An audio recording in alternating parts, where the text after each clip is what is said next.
দেখো বন্ধুরা, দুপুরের আজকের কি মেনু হয়েছিল মাছ ভাজা, মাছের ঝোল আর মাছের ঝাল, আর হয়েছিল ডাল, যেটা তোমাদেরকে দেখানো হয়নি।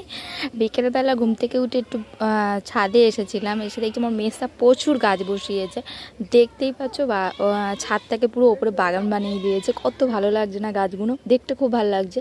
আর এটা হচ্ছে ড্রাগন গাছ গাছে এখনো ফল হয়নি, তবে বড় হয়ে গেছে, হতে হবে।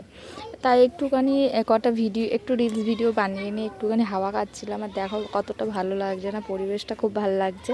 আর আমি ওপরে এসেছি, আর আমার সাথে কেউ আসবে না সেটা হতে পারে। দেখো আমার ভাইপো আর আমার ছেলে দুজন মিলে চলে এসেছে ওপরে, ওদেরকে বকছিলাম যা নিচে যা পড়ে যাবে, তাই একটুখানি ঘুরছিলাম। দেখো কি ভালো লাগছে, তাই না? ঠান্ডা ঠান্ডা হাওয়া তো খুবই ভালো লাগে।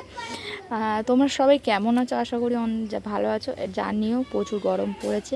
আর চলো তোমাদেরকে একটা ভালো জিনিস দেখতে পাচ্ছ, পুকুরটাতে আমাদের এখানে একটা পুকুরে ছেঁচিয়েছে, মানে জলে করেছে, মাছ ধরেছে।